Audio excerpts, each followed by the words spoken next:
Hello and welcome to the Media Podcast. Think of us as your very own media club. On today's show, it's a summer of sport, but behind the big numbers, is linear still loved? Also on the programme, what's going on at Strictly and more on that Skydance-Paramount deal. All that plus, do people really read beyond the headlines? A recent libel case suggests we should give readers more credit. And in the media quiz, we look back on a busy week for Lisa Nandy. That's all to come in this edition of the Media Podcast.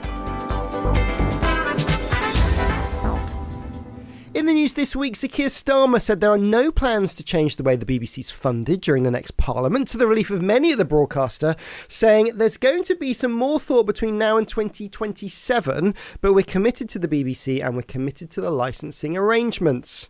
Rumours are circulating that another investor is eyeing up the Telegraph Media Group, that's CVC Capital Partners, who currently own the Six Nations Tournament and English Premiership Rugby.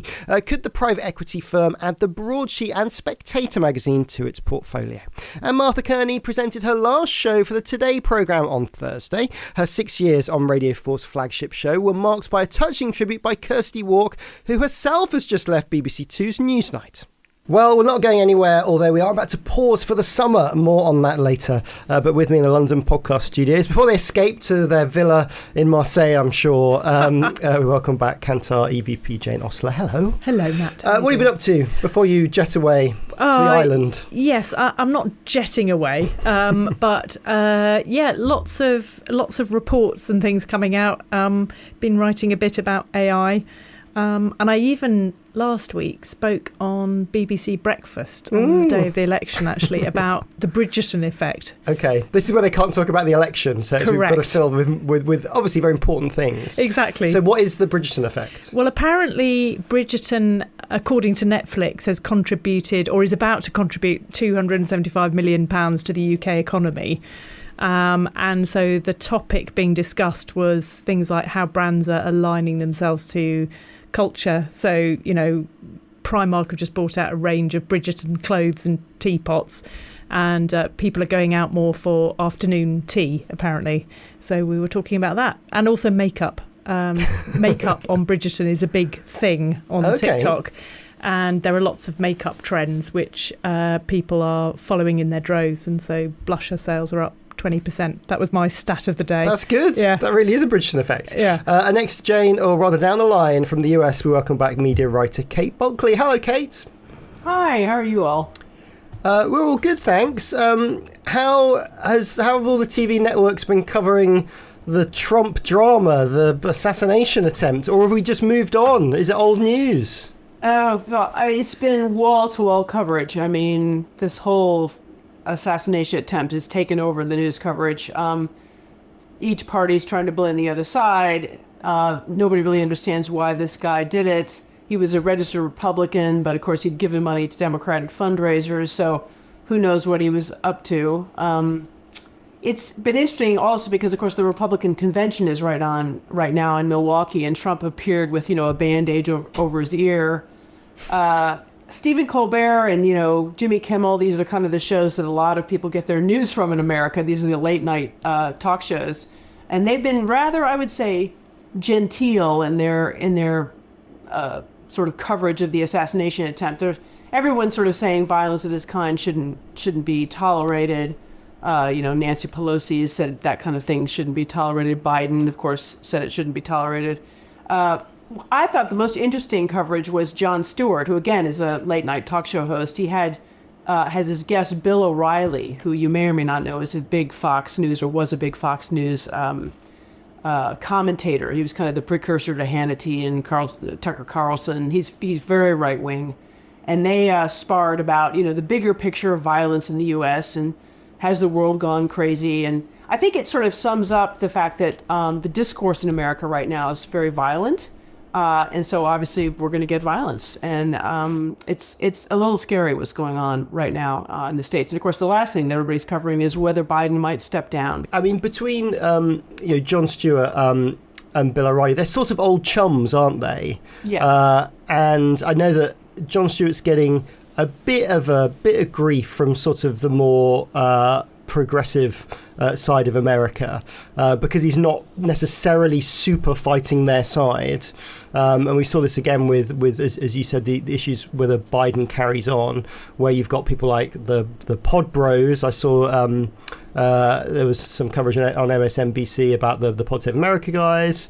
I mean, the Democrats are not in a great place, and even when this comes out, we might have heard some more Biden news. Yeah, I mean, when George Clooney also jumps on a bandwagon and says Joe Biden should step down, you're in deep water. Also, I sort of get the feeling. I mean, the New York Times hasn't been particularly pro-Biden. No, they haven't. But them and the Washington Post have sort of jumped on it a bit with glee, and not something you would see on the right side, where they're very behind their man. Yeah, it's a dilemma. He is older. He's never been a great speaker. Okay, this is not news. He's always had a stammer. He's never been good at debates. He's a good leader in the sense that he's somebody who tries to make people compromise and get stuff done. And of course, that is not. I wouldn't call President Trump a compromise person. So it's going to be a very interesting fight. Well, meanwhile, back here, the summer of TV sport has well and truly begun, with the men's Euros final bringing a peak audience of 24.2 million across the BBC and ITV. Jane, that sort of hides the fact of the sort of split between the BBC and ITV, and when there are these moments, everyone kind of jumps on the numbers. Do you know what the split was? I can't remember the precise numbers, but I think the finals viewing was about a quarter of it was to ITV and the rest was BBC, to my recollection. Well remembered. So 11.3 million watched the Euros final on BBC One and 3.9 million on ITV. Yeah. Is that just always the case? These are the things which, when it's a big moment, people turn to the BBC. Obviously there's the kind of, do you want adverts or not, and then there's the, do you like Gary Lineker or not? Those are the questions that I think people ask themselves. I agree with you. Yeah, exactly. And then also, but there are big advertising slots obviously available on ITV, and some quite interesting big brands advertising using footballers and all of that. I think that, however, these big sort of tentpole TV moments, we've got the Olympics coming up, obviously, do disguise in a way, what's going on at the linear broadcasters. Obviously, broadcaster video on demand is increasing. It's doing fairly well, and it's doing well with advertising. But that kind of doesn't disguise the fact that, there have been job cuts at Channel 4, profits are down at ITV. But I think the bigger story, the more interesting story, is about what's going to happen with broadcaster video on demand, as obviously more content is being put there. And if you look at the Olympics, for example, I was trying to figure out, the schedule of what was on where on the BBC. A lot of that will be online and on iPlayer. So, well, and obviously they share the rights, or they're sort of a sub-rights holder to Discovery. Yeah. So they're allowed to basically put anything on linear and have one extra channel. Yeah. But they won't do a 2012 where you could get sort of everything online. Yeah. I mean, Kate, with Discovery dominating the Olympics in Europe, huge amounts of rights, it does change the way that people are able to consume these big events. It does change the way people consume these big events, because that's the way people want to consume these events. I mean, I agree with Jane. This is not a cyclical problem. This is a structural change, the way people are actually consuming, quote, TV, unquote. And I think it's really interesting to look at, say, for example, Channel 4's decision. They're going to stream all the Paralympics coverage on their YouTube channel for the first time, right? So, there's a pivot to figuring out how to do streaming. And as Jane said, how the broadcasters get into broadcaster VOD or BVOD, as we now call, that's another new acronym we have to all get our hands around. How they're all going to move into BVOD and how fast is really important, and what kind of content they're going to put on there. Are they going to premiere stuff on their BVOD platform before their, quote, linear broadcast channel, unquote? Yes, for the most part. They're going to be experimenting with it. I would say that all of the broadcasters now, including ITV, which is a very slow adopter of BVOD, have now realized that this is the future. They have to figure out how to make this work, because this is where the viewership is going. And so that's where, in ITV's case, the money is going to have to go, because the advertisers, they want to bring the advertisers to the audience.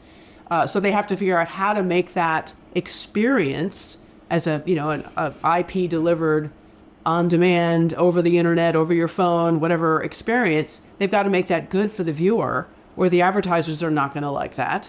And obviously the BBC, from their perspective, they've got to make sure they're serving their audiences. So it's, this whole, how do you make the BVOD universe work? What content works? How are you going to get the rights to the content you need and the window you need to make it work? These are all huge questions for the broadcasters. I mean, we always kind of talk about, is it death of linear? So you see something like this and it's like an amazing linear hit, but at the same time, a lot of people, as we've just talked about, are watching on demand. But also live is something that brings people together, whether that's sport or reality shows.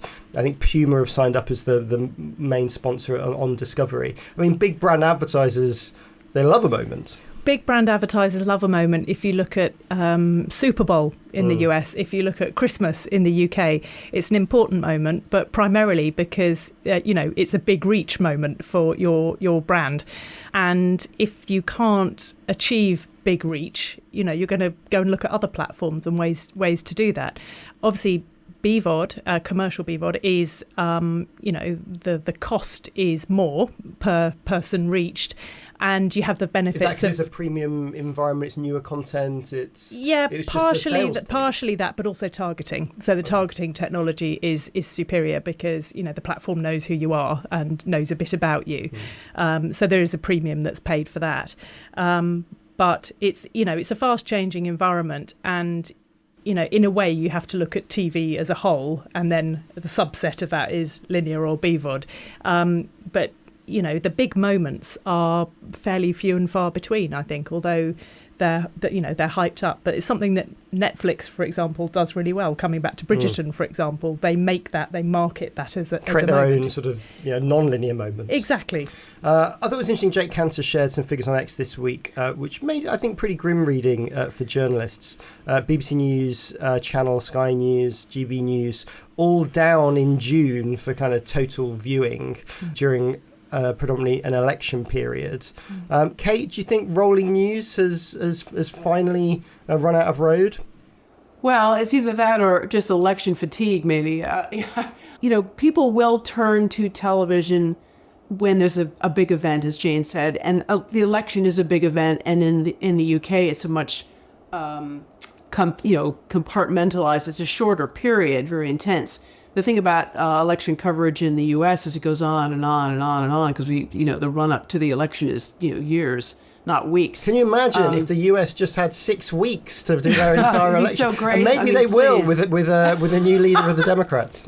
Yeah, that would be great. If we could cut that back, I think it would help a lot in terms of the whole discourse. But I think yes. I mean, rolling news is difficult. I mean, if you look at the way rolling news is developed, the shriller you are, whatever side of the fence you're on, be it liberal or conservative, that's better, if you see what I mean, because you're going to be speaking to the crowd. It's a little bit like when you get into the internet, you get into these little echo chambers. So a lot of the rolling news channels have become, more extreme in their whichever part of the spectrum they're on, in order to capture viewers. And of course, just like with everything else, rolling news channels do better when there is a big news event, be it a war, an assassination attempt, something.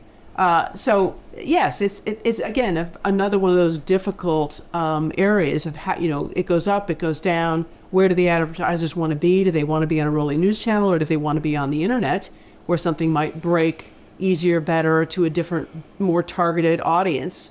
So that's sort of, those are the economics that are coming to play into all the rolling news channels as well. I mean, some of the things the US channels have done, we see in the UK now. So Sky News have really pushed into having personality-led hours. GB News has done quite well for their audience, having kind of personality hours.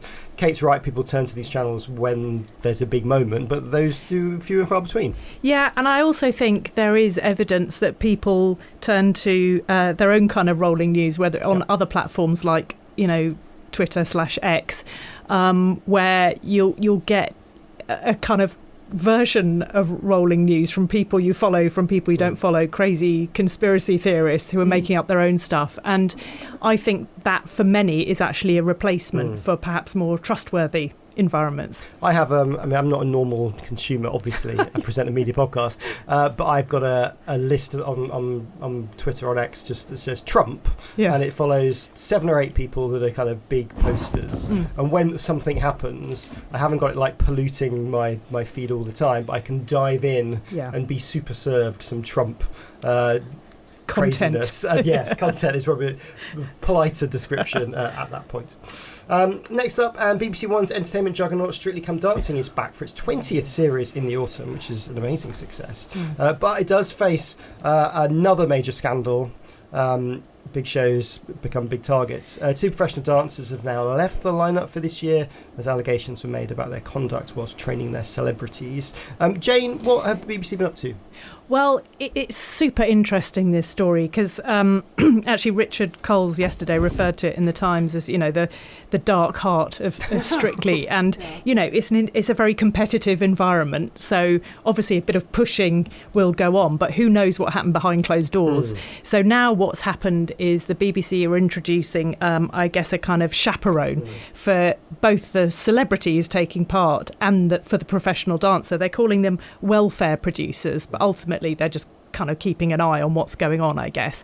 Maybe it's slightly surprising they haven't done that before. So I looked at this from like a TV production perspective, and we'll get into the other issues. And I bet someone at some point went, 12 full-time staff members, if you've got to sit there, you've got to just sit there in some dance hall somewhere.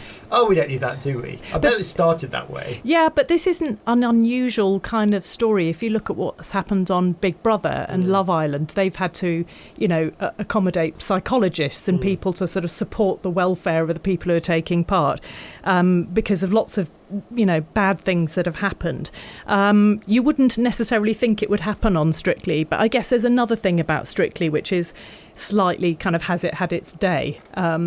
It's a format which has existed for many, many years, and it's kind of tried and tested and a bit corny, if you want my charm. Yeah, absolutely. But the fact that there is this kind of dark underbelly is super interesting, and it's. But is there a dark underbelly in a lot of television, perhaps? Well, I think there probably is. We probably just don't get to hear about it. There's lots of larks and long hours.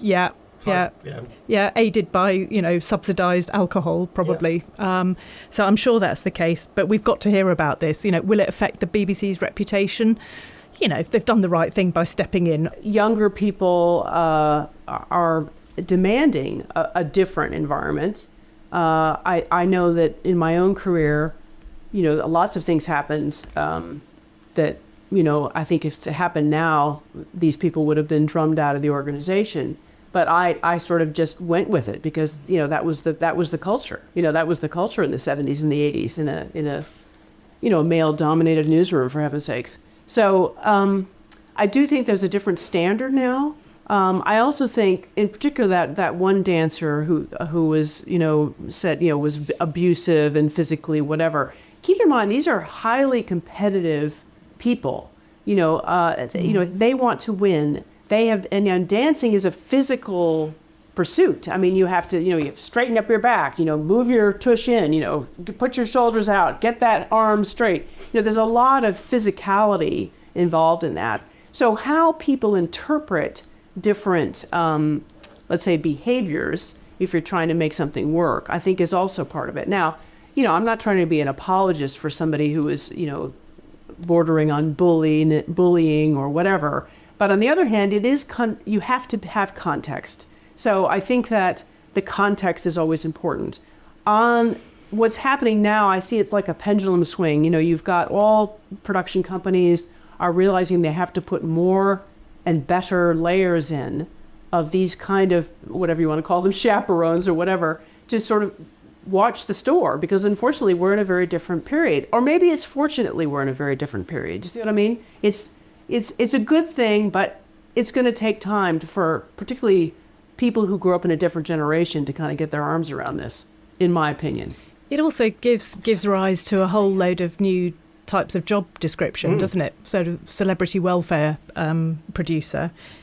We've seen intimacy coordinators in movies where there are sex scenes where they have to be kind of handled. Oh, that's not the right word. Very carefully, not handled very carefully. Yeah, but all of these jobs are kind of basically people who are sort of watching and guiding, according to what the right thing to do is. And I'm not sure quite who decides what the right thing is or where the line is drawn. But then the budget line in productions that maybe haven't thought about this stuff, or I had to worry about it. Those 12 people, so probably not an insignificant cost that goes on to Strictly. And producers and channels have to know that if you want these sorts of shows, that's where you've got to spend the cash. Exactly, and give jobs to perhaps more junior people, runners in the industry who want to I was going to say want to get a leg up, but that's not the right phrase either. Okay, moving swiftly on. The Skydance-Paramount takeover continues, with Paramount now given a month to consider other offers. This and The Telegraph, I feel like we talk about each week. It's the ongoing discussion about who's going to take over Paramount. It looks like Skydance have pretty much got it. That's right, isn't it, Kate? They've got the cash. They've got the votes. I think it's probably going to happen. It's been a long road, as you say. This is quite a. It's interesting. You'd think of this as being a sort of a top property. I mean, Paramount, right? Think of Paramount. My God, you've got the studio, you've got all those brands. I mean, this is not some little company that nobody's ever heard of. And yet, if you look back over the past sort of 5 years, they've lost a huge amount of market cap value. I mean, they're under huge pressure as they try to pivot to streaming, which we were talking about before. How do you actually make it in the streaming world when you're coming up against everyone from Netflix to Amazon to YouTube to whoever, Apple? These are big tech companies. So I think this is going to happen now. I think Skydance is probably the right buyer. We'll see what David Ellison does. And of course, what's interesting about David Ellison, of course, he's the son of Larry Ellison, who founded a little company called Oracle. So this is a tech billionaire's son. This is somebody he's a techie guy. I mean, this is a guy who likes, messing around with programming code and stuff. So I think that what's interesting about this deal, if it does go through, which it looks like it will, is that, what will he do next? What is going to be the play? And you could look at it and say, we're either going to have an outcome like we did with Time Warner and AOL, which was a complete explosion and didn't work, right? We had a tech company at the time. AOL was considered a tech company, taking over, Time Warner, which was considered an old line media company, and just messing it up. Or it's going to be a win. It'll be more like let's say a Hulu, I guess, or something like that. Where you have a tech person running a bunch of old line legacy broadcasters trying to figure out how to get into streaming in the U.S., which is what Hulu was. So my bet is that hopefully Ellison will have enough advisors to figure out how to, let's say, mesh the two kinds of approaches, because the tech approach to this business and the sort of legacy media approach to the business, which talks about talent and content and story and all this kind of stuff, are very different. And so it's in every company that has these kind of ructions, you have this sort of face-off between these two different kinds of, let's say, cultures. And so it'll be very interesting to see what happens going forward. Will they be one of the big players that survives? I certainly hope so. They've got a lot of content, but we'll see. Kate, what's the effect on content makers? Is Paramount going to be in the business of trying to grow their streaming service? Do they want more content? Are they going to cut back on what they do? Are they going to merge with someone else? There's a lot of things that could happen. I would suggest that, like all the other global streamers, Paramount will cut back on, let's say, international acquisitions. They're going to cut back on local programming. They're going to lean into programs that have a more global appeal, because, of course, that's how you're going to make your money if you're a global platform. Now, inside of that, there's nuance, because, of course, certain platforms have, let's say, better local connections than others. So, for example, if you look at Warner Brothers Discovery, the Max, which now they're calling Max, which is their streaming service in most markets. They're still saying that they want to do local acquisitions. So this will help local producers produce local shows that then hopefully will have some kind of future, let's say, on a more global platform. But not all the streamers are doing that. And certainly if you look at some of the analysis that's been coming out, and Jane may have some of her own numbers, this idea of producing local content just for local markets is not going to be a big winner because they've got global platforms and they're obviously trying to make money. So what does that do to commissioning? Well, if you're a local player, you're again back to your usual suspects. In the UK, it will be the BBC, ITV, Channel 4, and of course all those guys are under pressure because they're competing with the global platforms. So it's an interesting moment in terms of, how producers, let's say, navigate this landscape where they have to try to find the platform or platforms in some cases, because a lot more co-production is going on now between broadcasters and platforms to make the show that they want to make, and how they can also keep the show that they want, having the voice that they want, given the economics. In other words, will a show that's very British or very French make it on the international stage? Now, we've had examples where they have, right? So it's not always the case where, it's a really local show, it'll never work outside of, pick a country. But sometimes that really does work. So again, it's for a producer, it's again, as always, very complicated to figure out how to pitch, what to pitch, and who to pitch to. Whilst we consider our own multi-territory strategy, we'll take a break. There's more media news after this.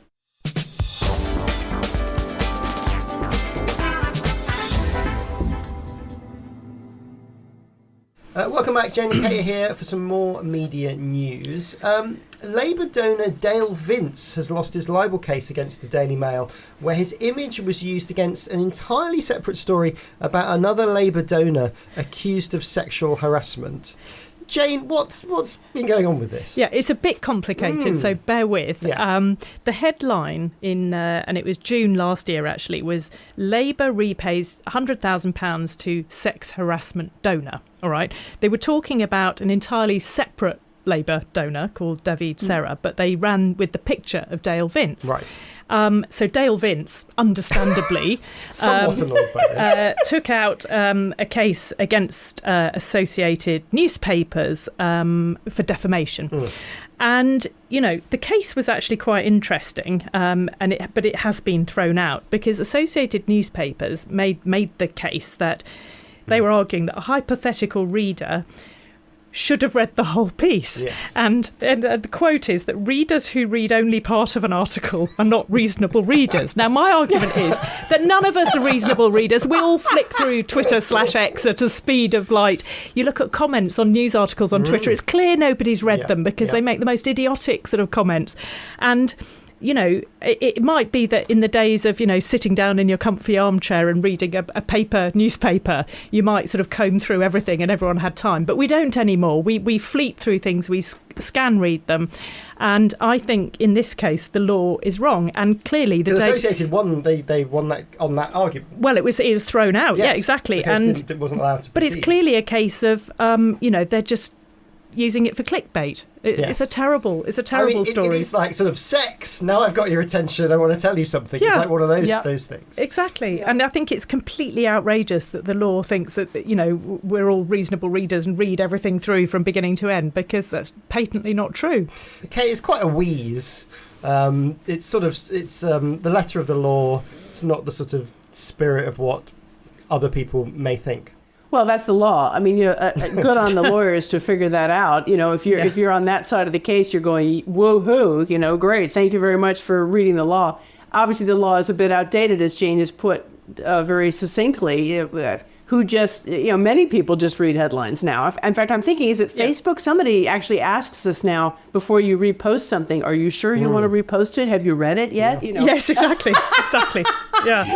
But also, the sort of libel works pretty differently in America. The level you've got to hit to have a court case because of freedom of speech and all of that's quite different to here in the UK. Or are we just being very British about this? Is the US version much better? Oh, I don't think it's much better. It is definitely much different. You can say a lot more, let's say, negative things about people before you get into the land of libel action. I think the British system's much better. One of the reasons why people want to have their libel cases done in Britain is because they think they're going to have be able to defend themselves better. So it's just a very different system. But I do think that you're not a reasonable reader. Yeah, exactly. It's marvelous. That definitely needs to be rethought, I think, in the age of the internet. We just moved on. Completely. Yeah, and by the way, Dale Vince is going to appeal the judge's decision, obviously, because it's crazy talk. Maybe that could be one of those segments, in marketing we have sort of segmented consumers. Maybe reasonable readers can be a segment. People who read both the headline and the article. Yes, that's right. I want to be a reasonable reader. Yeah, exactly. Right, so we've got enough time for the media quiz, where this week we're playing Where's Nandy? It's been a busy week for the new It's been a busy week for the new Culture Secretary, but can you guess where she's been from the following clues? Buzz in with your names if you know the answer.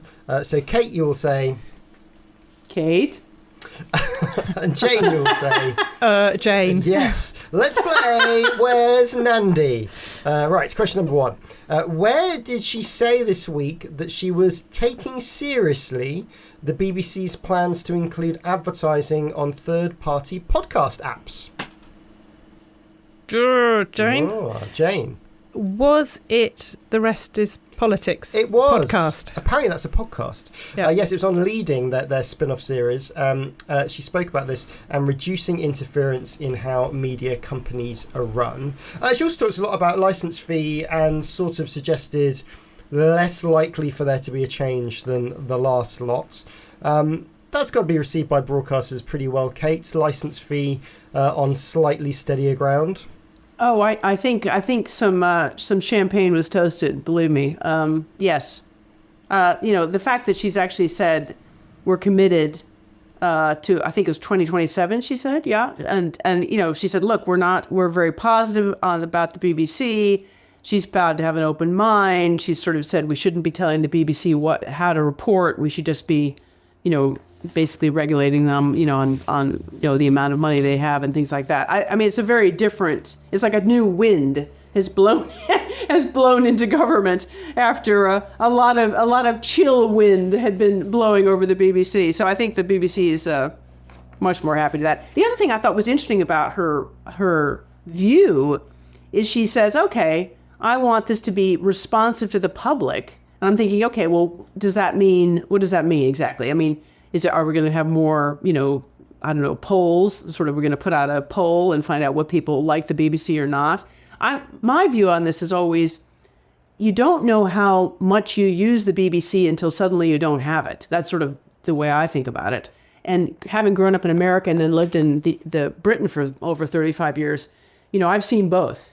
And believe me, you want to protect the BBC. You want something there that is, producing, let us say, balanced news, that's producing, high quality programs, that's producing for local audiences, all this kind of stuff. You want that. You definitely want that. Because if you make it a completely, market driven, no subsidy, whatever you want to call it, subsidy, license fee, tax, whatever you want to call it, you're going to end up with a very different media landscape, which is what we've got in the US, which doesn't have that strong center of the BBC for not only for programs, but for information, for training, for everything. So I'm a great proponent of the BBC. And so I'm very happy to hear that on one of at least several of her appearances, wherever she was this week, that Nandy is as well. Obviously, it's easy to be nice about the BBC in your first week. Before everyone starts complaining about them to you when they've given you a kick-in over some things that you thought were fine. I mean, she hasn't ruled out license fee changes. No, she's spoken about the one of the options being that it's mutualised or potentially mutualised, so run a bit like John Lewis or the Co-op. So it's sort of co-owned by a larger group of people. Who knows whether we'll all be members at some point.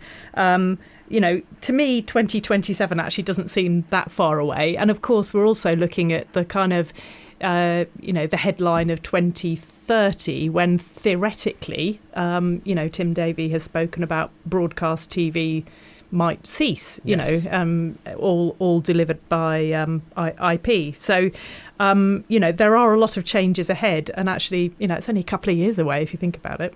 It is. Right, question number 2. Where did she say that she will move the BBC to Wigan?